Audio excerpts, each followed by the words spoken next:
Hello and welcome to another episode of Spirit Seeking with Pratik. We all fall in love. There is no human being, I believe, that has not fallen in love in their lifetime. However, we all have our different generalized ideas of what love is. It might mean different ways of caring for different people.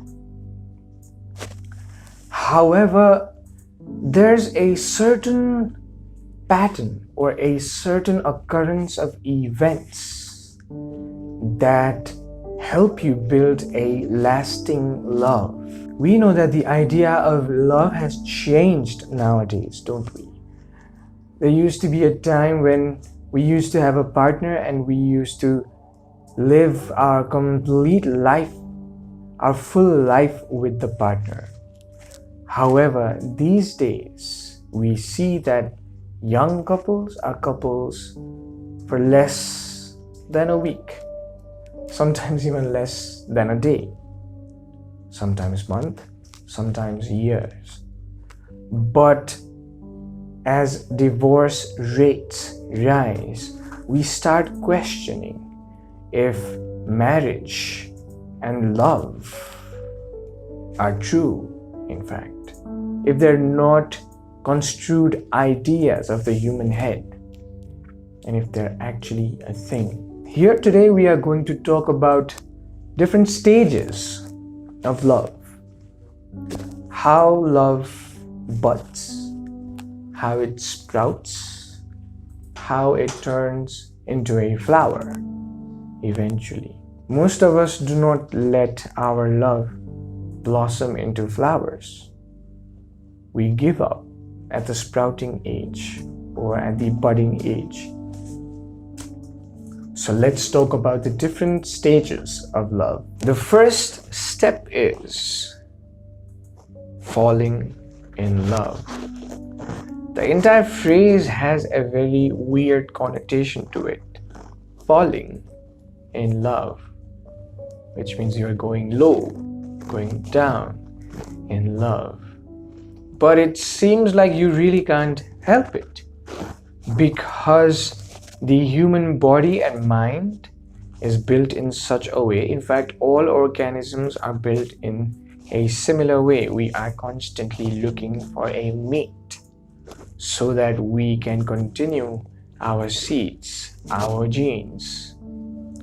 So when we fall in love, what happens is different chemicals get released in our body, different hormones start acting up, and we start going head over heels, right? We get attracted to a certain individual, and the certain individual gets attracted back to us. And we find various reasons and causes of sticking together with that person. We might find a lot of resemblances in our habits and our characters, and that makes us immensely happy. We start communicating more with the person, and that makes us immensely proud and gleeful. So that's the first stage of love.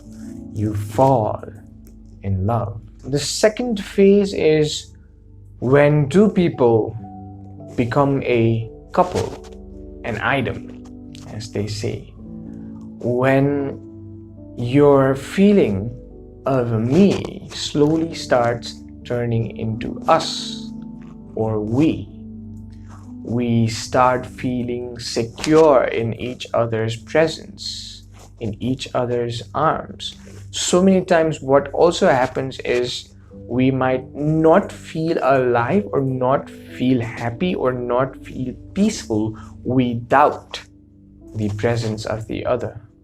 In the absence of the other person, we might feel like something is incomplete. We ourselves start addressing ourselves complete only when we are with the other person. This is the actual time when couples tend to bond with each other. You feel all cuddly and warm and joyful. and you start doing things together. You might even start living together for the joy of it. For us, this feels like the ultimate epitome of love. It can't get better than this, and even if it does, it just gets better. But that's the thing. After this stage, things tend to turn around, and your falling in love starts to look like you're failing in love. How does that happen? It happens in stage 3. In the first 2 stages, you're all lovey-dovey. You're all warm and cuddly. It's almost like you have a high, a love high, where you tend to, and it's not your fault, your brain and your mind automatically does this. What it does is, it tends to ignore all the flaws of the other person. It tends to see only the good in the other person, and all the flaws, even if noticed, are ignored. They do not matter so much. But in stage 3, disillusionment happens. And this is probably the most difficult stage of falling in love. Before, you were only seeing good things of that person, but now that the love high is slowly losing its effect on you, what you start seeing is the small habits the other person might have that might make you feel uncomfortable. And you start asking yourself, you start questioning yourself if you can really live with this person for the rest of your life.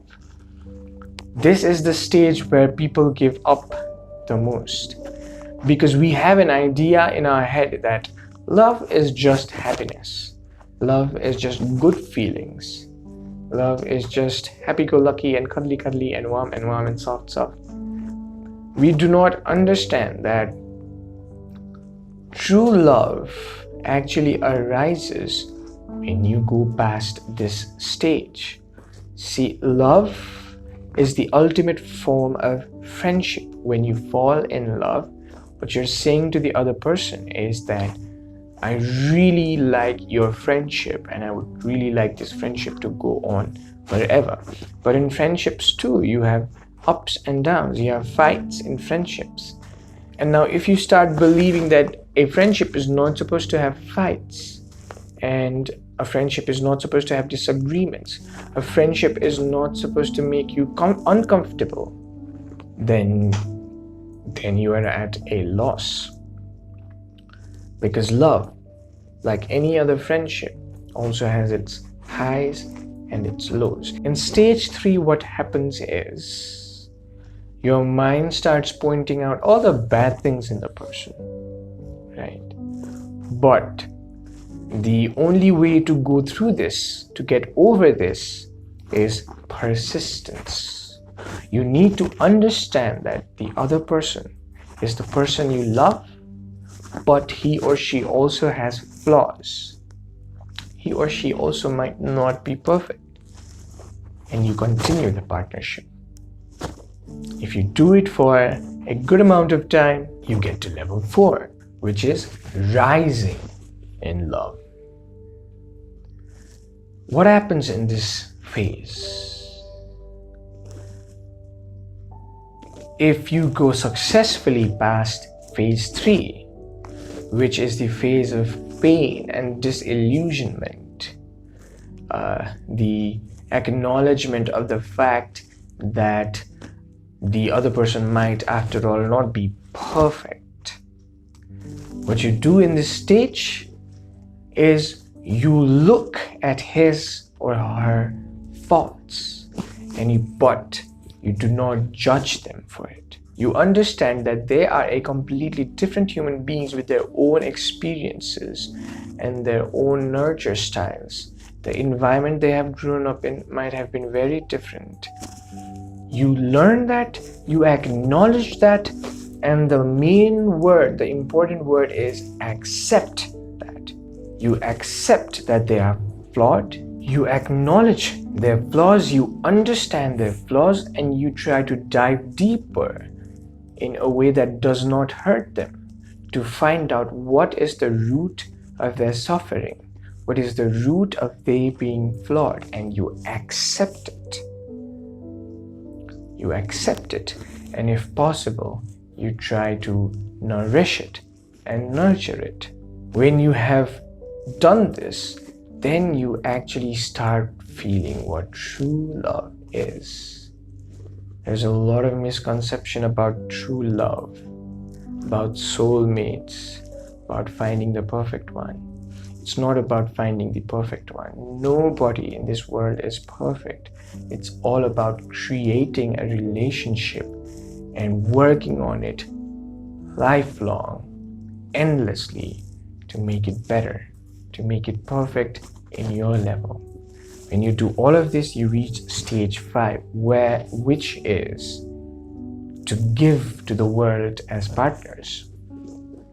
Once you are completely comfortable with each other, then you're able to come together to teach the world, to teach the newer generation, to teach the older people maybe how and why your love is successful. We learn all the time from our elders, don't we? Similarly, we need to teach our youngers about love, because love is the only thing that can prevail and create constant balance in the world. If you like this video, do not forget to press the like button, and if you like whatever is happening in Sound Health Solution, do not forget to subscribe to us. We'll bring more videos, peaceful videos like this for you in the future. Until next time.